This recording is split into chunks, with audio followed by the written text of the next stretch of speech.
Don't start today. Okay. I'm just gonna tell it, don't start today. Let's go. You don't act the fool when it wants to. I Okay. know. The last time my internet just went haywire. So We know yeah. what to Hey say. everybody. Welcome back to surviving the shift. Yes, that's what we're doing. That's what we doing. Yeah. I mean, it's hard to survive the shift today when I kept looking at my stocks and I'm like, oh, I am losing money. Like, it's like somebody opened up the drain pipe and I have lost But thousands. I'm trying to figure out if I want to buy. Like, okay, I am thinking I need to sell.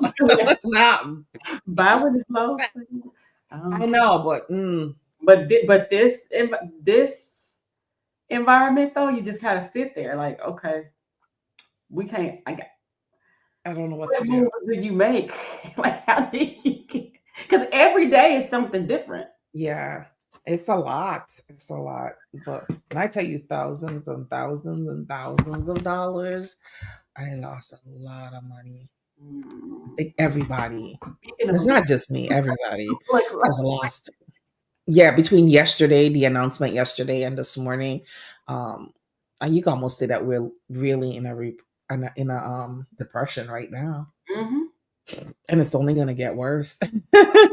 How many days has this been? 6 weeks. Yeah, I mean, Six weeks of devastation. that's why we gotta sing in our Beyonce voices. We're surviving. Crying. I'm a survivor. That's the theme Yeah, song for yeah. like right now. Yeah. Uh, yeah. So, I was just telling Ty guys that I had a call with someone who has a nonprofit organization that deals with, um, more specifically, persons with disabilities. So they were like, well, now that I cannot use this language anymore, how do I talk about my organization? Um, to let people know like what it is I'm doing. Mhm. And I was just like, it's going to be just wordplay. Like I've said that before. It's going to be a lot of wordplay at this point in time to get what you're trying to say across without having to change your entire mission, right? So I came up with like 8 different words that you can use for to replace disabilities. So accessibility needs, persons with accessibility needs, Mhm. persons with diverse abilities, persons with functional needs, persons with differentiated needs or something to that effect, persons with physical diversity, that are physically diverse, um, persons with adaptive needs, or persons on the ability spectrum. Mhm. And the last one is persons in the accessibility community. Mhm. Accessibility. I like that. Now, I Mhm. cut out because we're in Alabama and it's March and we're under like 15 tornado warnings. Like right Yeah, I see like that. Oh my gosh. like and Mhm. so I hear the wind is picked up outside, so we made, and I already got AT&T. No shame on AT&T, but y'all act the fool every time y'all want to act the fool. Definitely get into, the right terminology without selling out your mission, because that's what Mhm. I think a lot of people are going to end up doing, and that's not what we need to do. Like, we don't No. want to out our missions. We want to be creative in our communication. So Mhm. being able to still serve this community of disabled individuals, but Mhm. communicating that in a way that they know what you're talking about. Right. Sometimes we can get so far above our population that we bring up a new word. They like, I don't even know if that service is for me or not. Because what's that? Like, what? Right. Don't have to have it in a way where I remember when I Yeah. first started doing this work. I remember Mhm. a set of, like my first set of clients. They were like, I need for you to go fifth grade, and I'm like, what do you mean? I need for you to go fifth grade because I don't know what you're talking about, and I had to roll Mhm. it back, and I've been rolling it back ever since, y'all. That's why I talk like this now. But Mhm. look, um, so sometimes you speak things that go above people's heads, but Mhm. in this administration, we have to be very, very careful about Mhm. terms we use. I like that, Mhm. accessible communities. Mhm. Even, I'm still, even when we're saying diverse in a lot of them, I'm like, okay, well, is Yeah, when I came up with those, I couldn't figure out a different word for them, and I was like, I don't. That's the one I like too, the accessible community. I was like, yeah, I think this is the one I yeah. prefer the most out of the ones that I came up with because the word diverse being in some of them was still like, Mm, but the accessible communities, I like that one the and they're most. looking, I'm like, okay, is that a woke term? Like, can we say that? No. Yeah, Hmm. yeah. So that's the one I like the most too. Yeah. Um, I also liked adaptive needs. Yeah. Yeah. Yeah. Because I mean, I think you have to think of like what is, even though we're talking about, we're trying to wash out diversity and inclusion, we still want to have terms that include everybody. So not Right. when you. So let's talk about that diversity and inclusion component. Mhm. So I think what a lot of people are getting confused is what the washing out of diversity, equity, and inclusion actually means. Mhm. And if you are someone who that was your main focus, it can still be your main focus. You just, again, wordplay, right? So what it really means, because I know a lot of people have been attending a ton of workshops around it from whether it's NEA or any of those other organizations. I think NEA right now is one of them who has been hit the hardest, right? With Oh yeah. possibly having tons and tons of schools closing, Mhm. right? They so one of the things that I see a lot of people doing is just taking diversity, equity, and inclusion off the board altogether. You don't need to take it off the board because diversity, equity, and inclusion exists whether you use the terminology or not, Mhm. right? That's just life as it is. So, what do you want to say or replace it with is that we are an inclusive organization. You don't have to just completely abandon that mission. Just replace diversity, equity, and inclusion with we are an inclusive organization. Mhm. That's all you need to do And it's wild because that. they want to take away the part that's the real word is that they want to take away is the diversity part of it, right? So Mhm. just say you're an inclusive organization. Mhm. We deal with inclusivity. If you're a person who does diversity, equity, and inclusion training, like I used to do, then you'd say that we do inclusivity training. Mhm. I'm like, That's it.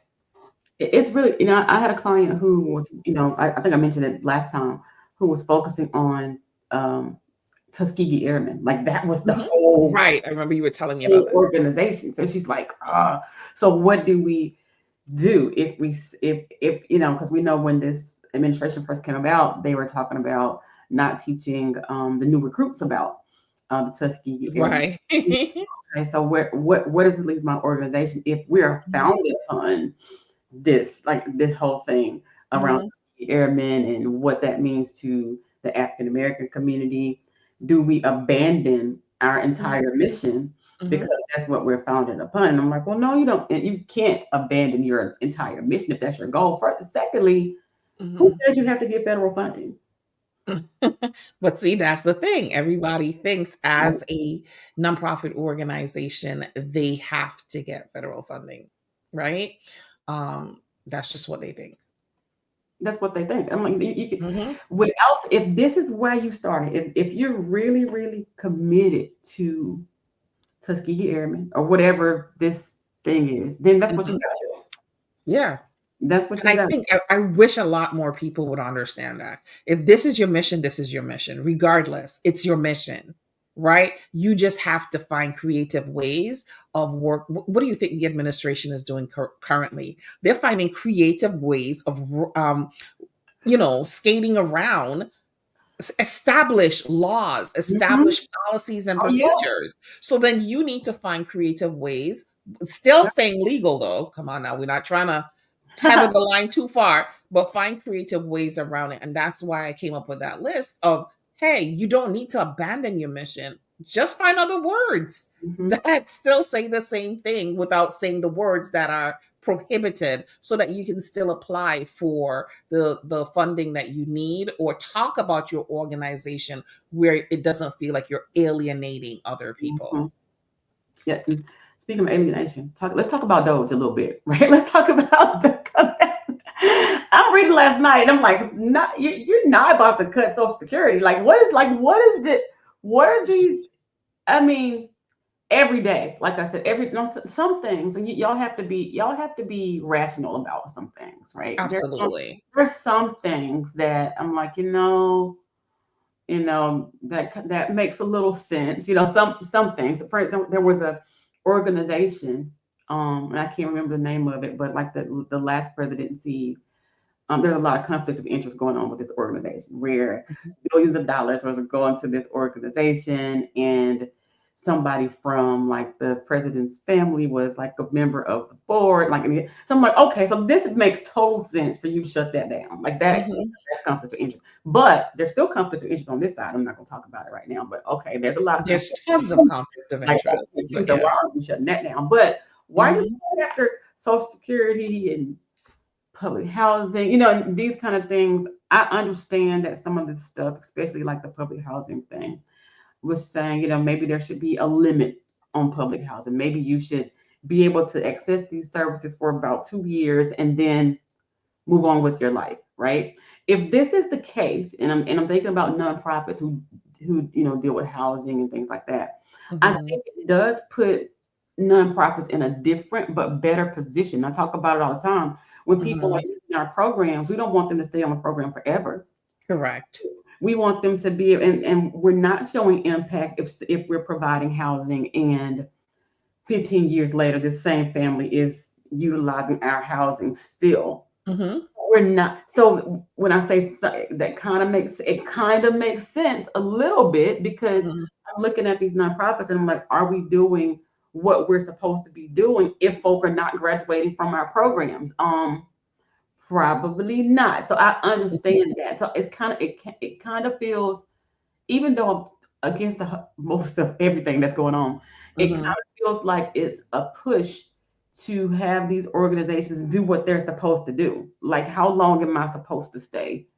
Right. Well, some people, you got people who are differently abled or on disabilities and things like that, where they have to depend long term on some things. But Mhm. some of these things, there should be. So how do you transition, and how do you adapt to, because that's what we're gonna have to do, adapt to what these rules are, where you got people on your programs. What are you implementing in your organization that ensures that they're going to graduate from needing this assistance in whatever period of time your program is operating? So I see what you're saying, and I do agree with what you're saying, but I also see it as insidious, and I need to be very careful with what I say. Yeah, I was But I trying to hold also back a little bit, like, like, yeah, a lot of it is trash. Most of 99% of it is trash, right? Not 99% right. of it. I'm But remember, not. prior to the administration coming in, just around the same time that the administration was coming in, they also started to make homelessness illegal. Mhm, So if you were homeless, you would end up in prison, mhm, right? And what does the prison population actually equate to? mhm, I think we can all figure that out, right? mhm, mhm, So when I hear that, and I do agree with everything that you say, yes, we shouldn't have generations of people living in on housing. That just should not be what happens. But in an imperfect society, which is what we live in, that's unfortunately what does happen. But because of what is happening, and I know that most of the things that are being done is being done insidiously, um, it just gives me pause that that is an area that you would go after immediately. immediately. Like, You know what I mean? why do You we go go after there? food, Mhm. right? And then you go after housing. You put the two of them together, and that is a Because we're in the catastrophic purge. We're situation, right? living in the purge. Like, we really And are. that is what I mean. I didn't want to like, Just say but it. it's to push people into a certain situation where Mhm, they have no choice but to do things that are not mhm. Yeah, it's just a very weird And time. one industry that continues to grow and everything shuts down is the prison system, right? I'm in Alabama. So like we're building more, so you can live over there, like and that's kind of, it's kind of like, you know, is that what it is? We're like you said, driving people. That's what I What think. is That's what I feel. I could be wrong, wrong. I could be so wrong, but I don't think I am. I think that is pretty much. Yeah, like that's probably what the motive is. I mean, one of the agendas, is Mhm. is what's going to happen. But I always go back to the first time this president was in office, and reading like the budget and all that kind of stuff and what some of the goals were then. They're pretty much the same. Um, and I think we started shooting out warning shots way before this. Yes. Hey, get your organizations together, do this, Mhm. band together, do this, do that. People Right. looking at us like we crazy. Like, why would I work with another organization? Like, Yep. get why would I share my resources with them? Why would I even talk with them? Mhm. Why would I need to go with a partner into this grant opportunity? And we've been yelling this for years, Mhm. in a couple of Saw the administrations. warning signs coming a long time ago. Yeah. Mhm. And that's because you always know that this will happen. Yeah. Like you can't get too comfortable in a thing. It's Right. like, well, okay, well, they're giving us we got Mhm. COVID dollars, and Right. people are still hung up on COVID dollars now, even though that was just a short time ago.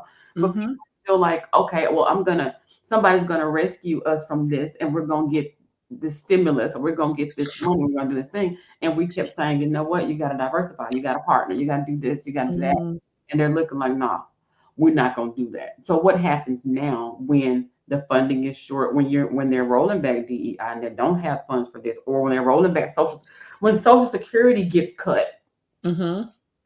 what happens to all these people when your organization is still necessary? You're still saying that I'm supporting these marginalized individuals, but I ain't got no money. Right. So how are you supporting them? You have to You partner. should have been creating multiple You streams of gotta, income to begin gotta with. have to follow. Right? You And should the have had federal other government. ways to fund your organization besides just grants. And a lot of organizations too. So the grant process and the grant selection process is going to become. So let me start over. The grant requirements, right? And then the grant selection process are going to become way, way more constrained, Girl, right? were you So the me a requirements are fly on the going to wall with my be. laptop. You had to. I was like, you think about competition, it's real. Yes, exactly.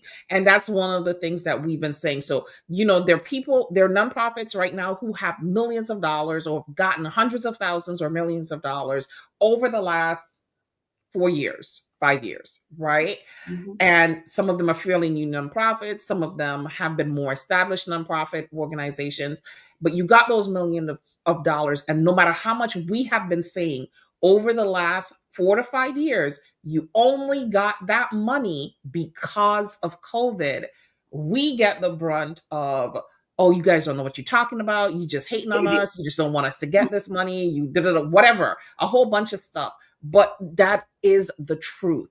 Most of the organizations that have money currently got those monies because of COVID. If you got money in 2020, 2021, more starting in 2021. So Mhm. 2021, 2022, 2023, and Mhm. even 2024. as far as 2024, Mhm. most of that money is still COVID money, Mhm. money that had to be spent or that came through the budget because of COVID. So they relaxed the requirements for the organizations, right? You just had to step up, know the right person, or just step up to the plate because you just had to give out the money. They had to use the money, right? And that is why you got the money. Now, did you do good with the money? Did you create impact? I'm sure you did. I hope you did, right? So we're not knocking that. I am just saying that because you got the money then does not mean you qualify to get money now. Mhm. Because when I look at a lot of the organizations that we've worked with over this 5-year period, you should never have gotten the money to begin with, Girl. to be honest. And a lot of you have made tons and tons of missteps with the monies that you received. And if a deep audit was supposed to come, you don't even a deep audit, because I could see it from a mile away, right? If they were to come in and audit you, you would be in trouble. Mm-hmm. Okay. So at the end of the day, because you really did not qualify for the funds, and you argue with yourself, because I'm not arguing with you. Most of you really did not qualify for the funds that you received. Facts or not facts, Ty? You know you didn't. Don't Okay. you know Right. you qualify for that. Now that the funding restraints, the funding opportunities are going to be more constrained, you definitely are not going to qualify for funding coming down the pipeline. Mm-hmm. So you're going to have to take the monies that you have, or the opportunities that were open to you from those, pandemic funds, and you're going to have to 10x it. You're going to have to find new and innovative ways to continue to fund your programs and services. You're going to have to find new and innovative ways to continue to create impact within your community. Mm-hmm. We talked about DOGE. Here's one DOGE statistic, because I took the time to do my research and read. I have 6 pages of how DOGE has impacted the nonprofits. I'm not just coming on here and just talking off the top of my head. I actually take time, I read articles, and I take notes, and I do my due diligence to make sure that I'm giving you the right information, as much of it as possible.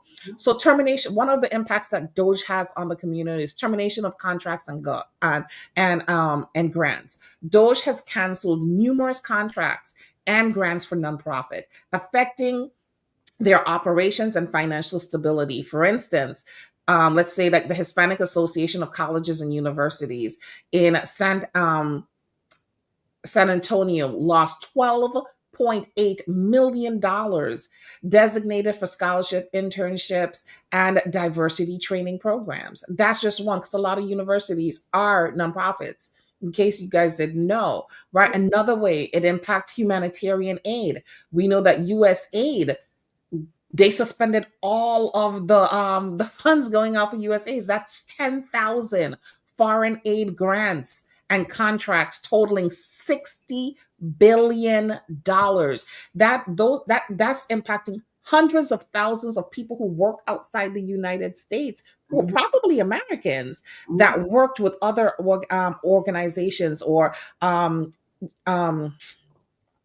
non-governmental organizations to bring aid to a lot of different foreign companies, so foreign countries. So that's another way. Cuts to environmental initiatives. And some of you are not into environmental, but $67 million have been cut from EPA grants. Mm-hmm. There's a lot of organizations that do environmental work, right? Grants intended for environmental justice initiatives have been halted, affecting nonprofits, universities. A lot of universities are losing tons of money because they get a lot of their research grants from where? The federal government. And this is affecting them. So that's another thousands of people. And you've worked in research on Ty. That's thousands of people who've lost their jobs, because the universities themselves don't have a plan B. You know what I mean? So internships, that's the janitor in some cases. Right. Yes. Because some of them are under that grant program because they have to have special training to clean up the labs when things are done. So you're talking thousands and thousands and thousands, hundreds of thousands of people losing their jobs. So when you hear what I said, like universities, big nonprofit organizations, to your little nonprofit organization, you need a strategy. If you're going to survive this shift, you need strategy. You need somebody to hold your hand, help you through the process, right? And that's what we're trying to do, is to do that. Yes, we can come on here and we can talk to you for an hour, 30 minutes, whatever, once a week. But if you really want help, you need to join our group. survive or die. That's what Yeah. kind of, You need to that's join kind of our where we group, and it's very affordable, and we have financing for those of you who can't pay the 1-year subscription up front, because we're not going to do the monthly. We're going to just do 1-year subscription. It's $2,988 for 12 months of help, personalized help from both myself and Ty, right? And like I said, you can finance it through a firm if you need to, but that's what we want to do. All of this is real. So I talked about the immediate effects on DOGE has on nonprofits. Let me talk about some potential effects that it has on nonprofits for the future. Increased scrutiny, which we just talked about, right? Increased scrutiny and accountability. Mhm. If they do give you money, they're gonna be on you like white on rice. I don't even know what else to say. Look, I'm sure I could use a different terminology, that's but it. No, that's what they're gonna be on you. Audits are going to be mandatory. They're going to want to know how you are spending the money. hmm It's not going to be lax like it is now. yeah, we got too comfortable. But that's why you need. That's why you have to have support because a Hmm. lot of folk out here are just doing it. Just we getting. I mean, even with COVID dollars, half people don't know what they did with it. No. Don't know. Like if you when you say, did you make impact with this money you got from your COVID? Hmm. I don't know. So having someone to work with you through the process to even know where you're supposed to be doing this. How are you Hmm. supposed to be making an impact? How do you implement your programs in a way that they produce or portable impact instead of just doing stuff? Because a lot of us Hmm. just doing stuff. I got a food closet. Okay, y'all give out food. What does that mean? Because when audit time comes or reporting comes, or we want to know what difference you made with that, how do we know? Hmm. I'm serving differently able or individuals with disabilities. What am I doing for them? Like, how am I changing something about them? How do I report Right. that? What does that look like in an impact report? And I think that brings back true to what you were saying in the beginning about housing, right? Because I thought about it when a lot of organizations like to feed the unhoused, right? But if you give me a plate of food to eat, how does that change my life? It does It not just fills my belly for the for next a minute. 4 to 5 hours, Talk about right? the bathroom, right? And then that's Right. all. It just fills my stomach for like the next 4 to 5 hours. But you have not really done any transformative effects on me, right? Because I'm going to need food again in 5 hours. Mhm. So when I hear people tell me, oh, yes, I work with the unhoused, and I'm like, okay, exactly what do you do? And they were like, oh, we pass out plates. That is not transformation, right? That's just you, that's a activity. Mhm. Passing out food is an activity. So when we're talking about transformation, this is where you can start getting together with other people to create those collaborative partners and collaborations and partnerships, Mhm. because you need wraparound services in order for transformation to happen. So Mhm. you're passing out plates, but are you getting these people's names? Are you giving them referrals to other organizations that can give them housing, who can give them clothing, where they can go to take a bath, where they can get upskill skills to re-enter the workforce? Are you giving them places where they can go get cleaned up if they have an addiction issue? If they have mental health issues, there's so many things that go into somebody sitting on the side of the street looking for food to eat. And Mhm. I don't think that when a lot of times that when people are starting nonprofit organizations, that they're thinking about all of those things. And this is the time to think about it. You can work backwards. It's okay to work backwards. So you already jumped in both feet and you somehow landed. Now you need to step back and figure out how you are going to make this work in the long term, Mhm. especially during this Mhm. little thing I think that's a couple years ago, you and I did a talk, and we were talking about transactional versus transformational processes and programs. And yeah. we're right back here, like full, like we've been screaming this for like that was like 6 years Two, ago. 3 years I don't know ago. how long ago that was, It's but still on like the YouTube channel. So things yeah. Mhm. that we are screaming then, Mhm. is even more relevant now because the transformation is what is going to matter. And we get out here and we do a lot of that transactional stuff. We're giving out Mhm. clothes and we're giving out food and we're giving out whatever, but how do we know long term we're making a difference? And in this time, right, in this, especially under this administration, like Mhm. you said, being able to measure things, being able to know what you are doing and how you're making a difference and why you even should be getting support for the thing that you're getting. Mhm. Does it even matter, especially if you're looking for federal funding? Does what you're doing even matter to the federal government? Right. Do they care about that? If not, then you need to be looking somewhere else for support. Like you said, Trace, being able to transform, you can't do it by yourself because it takes a lot more Takes power. a village. If you have, yeah, it takes a village to raise a nonprofit, right? you get so being able to work with other folk, other Mhm. organizations, because we are stronger together.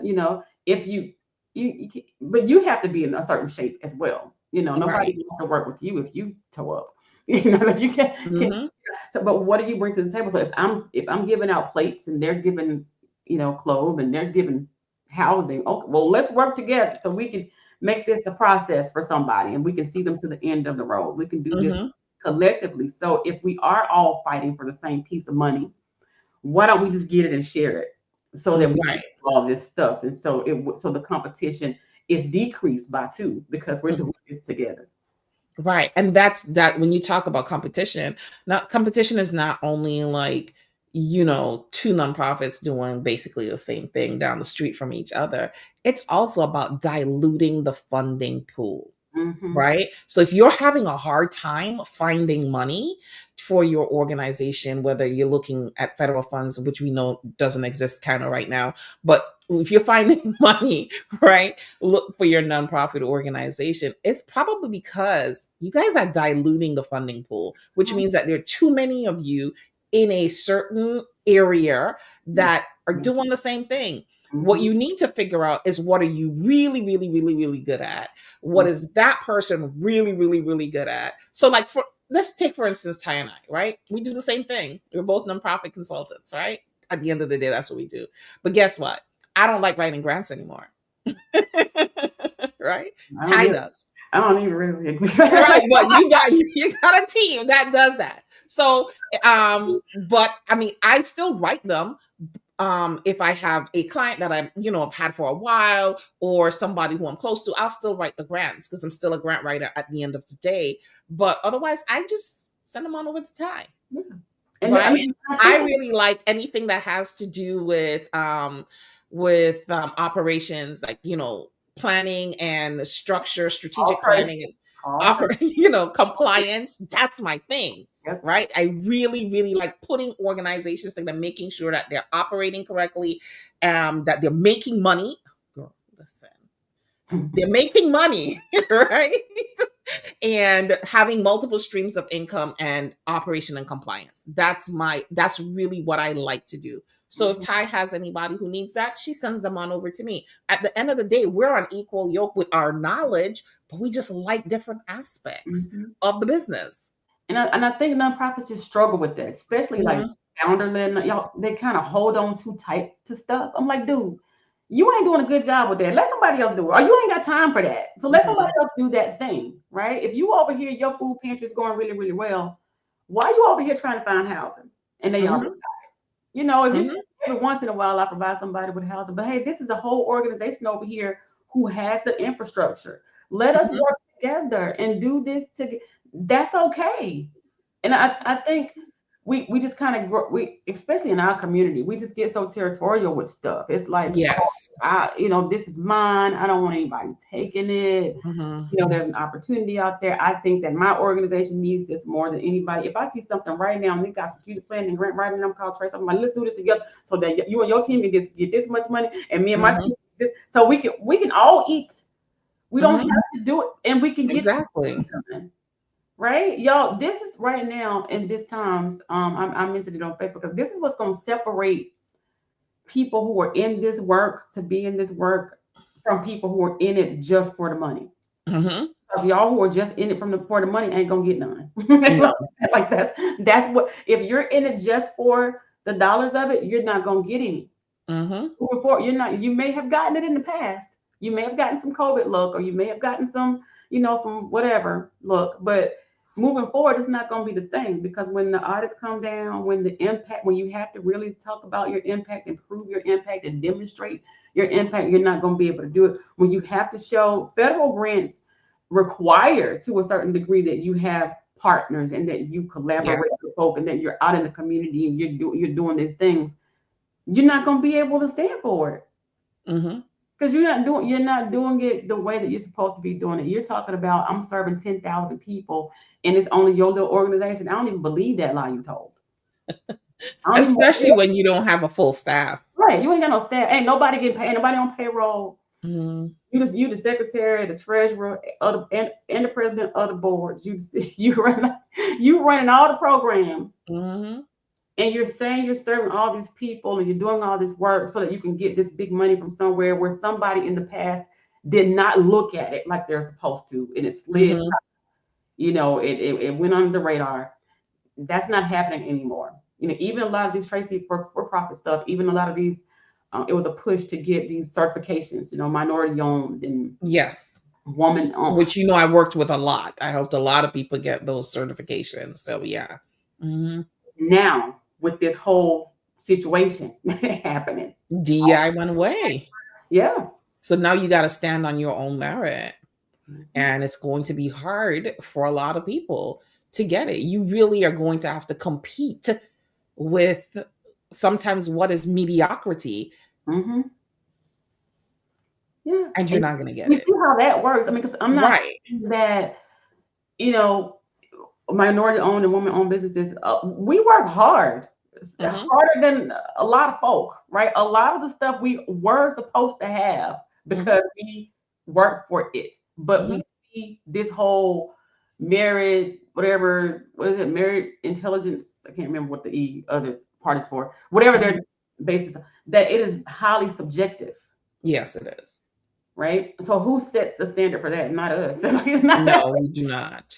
So you got to work harder, and having a program like the one that we have, Tracy, Surviving Shift, I think will help folks to look at those little bitty pieces. Like, okay, was I awarded this funding just because it was COVID, or was I awarded this funding because I really do have things in place that I need to have in place? And if I do not, then I need y'all to help me to get these things together.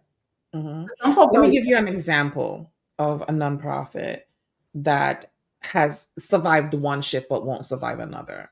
So a nonprofit that has, because of who the person is. So the person came from a certain sector of society that is usually well respected, right? And the person is personable. I can't say too much because I don't want to divulge, right? But just say they come from a certain sector of society that is very well respected by most people, right? They themselves is a very personable person, right? So you meet them, they're very pleasant. They just have a booming personality. So a lot of people tend to gravitate to that particular person. That person is the face of the nonprofit that they started. Okay. So people tend to give them money and recommend them for a lot of DAF, right? Which is what do you call it? Think funds, right? So they get a lot of DAF, right? I had to work with this person for something. And in working with this person, and it wasn't anything that really had to do much with nonprofit per se, it was just something else. I already identified all of the gaps in their organization from one thing only. You're still using Gmail? And your organization has been around for 5 years? 5 years? You got $1 million almost, right? You got $1 million and you're using Gmail. $1 million in grants, and you don't even have a formal email for your organization. And again, that is because COVID money. Like, I don't know what COVID money, the respect and the personality. It wasn't on the merit of the organization having its stuff together, but that can only last for so long. So we're not saying that you can start a nonprofit, not be okay, be set up correctly and not make money. You can definitely, but how long is that going to last eventually the bubble is going to break. Mm-hmm. Now this person has come to the realization, oh my gosh, I'm going after these grants and I'm not getting them. And they're like, why am I not getting them? And I'm like, well, do you have blah, this, and this? And they're like, no. Have you done this, and this? And they're like, no, but I've been getting money. You're getting money based on recommendations. Mm-hmm. But if you're going after money outside your recommended field, you're not going to get it because your nonprofit is not set up correctly. Mm-hmm. In order to survive this shift, you have to have all of your T's crossed and all of your I's dotted. It is just what it is. This is not a scare tactic. This is none of that. This is just what it is. You can survive everything. Anybody can start a business today and it goes well. How long is it going to survive without you getting your stuff together? That is what we're talking about. And it's not going to survive. It just won't. It will survive for what, so long, and then it will implode. Yep. So you got to start winging it, y'all. Yeah. And again, that's what surviving the shift is about. We will help you over a 1 year period. If you can't get it together in a year with everything that we're telling you, you have to be coachable though, right? And we're not taking just every and anybody. We're taking a limited amount of people because we want to make sure that the people that come into the program have success, right? You have to be coachable. You have to want to succeed, and you have to want to do the work because it's going to be work, right? It's going to be a lot of work. Do the work that you need to do in order for the organization to survive the shift. Yep, that's it. So y'all need to get over there, get into the program. Again, we're only taking a few people. Mm-hmm. For now, you can join the Facebook group because the website should be up sometime this next couple of days, right? So join the Facebook group for now because those are the first people who will get access to it as soon as we drop it. The program actually starts on March 17th. So that's what, 2 weeks? 2 weeks. You got 2 weeks. In 2 weeks, the program starts. Share this out with somebody who you know needs this information. If you yourself feel like, hey, I don't want to be bothered, or I don't have a nonprofit, but this was really good information, but I know other people who have nonprofit organizations, share this out with them or let them know what we're doing. Between Ty and I, we have over 50 years of experience in this industry. And between awards and helping to create different streams of income, I think we're into the hundreds of millions or more of dollars. Okay. We're helping nonprofits to thrive. And Tracy, this is not our first administration, right? We've been through a couple of administrations. So and things, this one is a little turbulence with this one, but things happen, and funding trends change. So having someone like us, because we know what that looks like. We've been in the field when trends change, where you're thinking, okay, funding is for this thing, and then they shut it off. For a lot of folks, COVID was the first time that they experienced a change.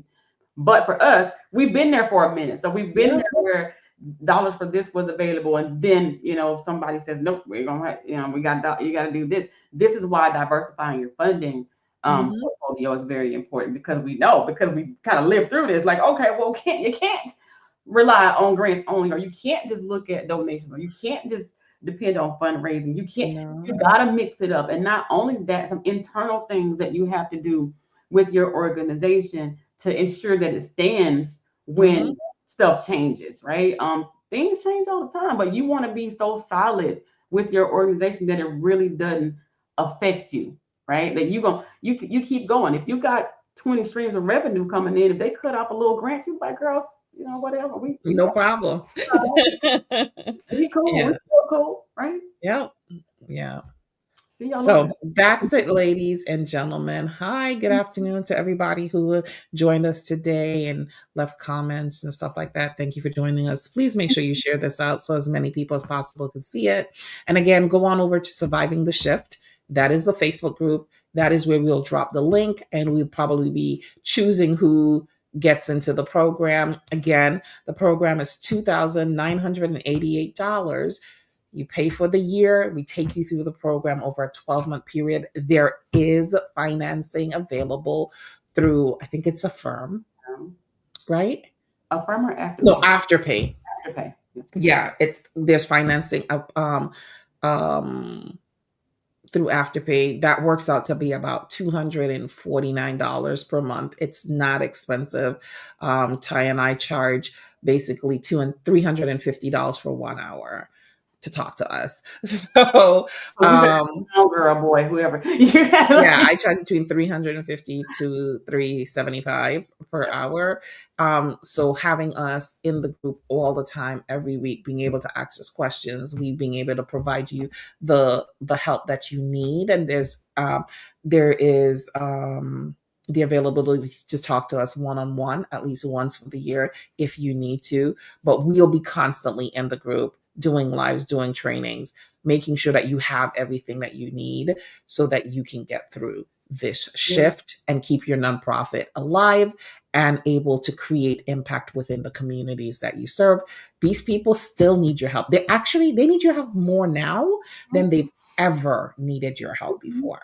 So You think about if you are going to survive this shift, you need to be a part of this program. The support is necessary too. You get to hang out with your peers. Mm-hmm. You don't, so you're not scared by yourself in a box somewhere. Like, oh, they're cutting the funding out, and I'm all alone. You got other folk who are in there who are offering you support. But you think about, Tracy said they're gonna need you more now. You think about if SNAP benefits are cut, or if Social Security is, which they did try to. They did try to cut off SNAP benefits. It's not over though. It's like, okay, well, okay, Yeah. we rolled this and then we brought it back, and then they stopped this and they stopped doing this. But they're going to keep trying. Yeah. Until somebody, until they wear the right people down, and then that's it. Right? One of the things I would like to leave is a homework assignment for anybody who's listening to us. One of the things I want you guys to do, if you're listening, you have a nonprofit organization, do some competitive analysis, right?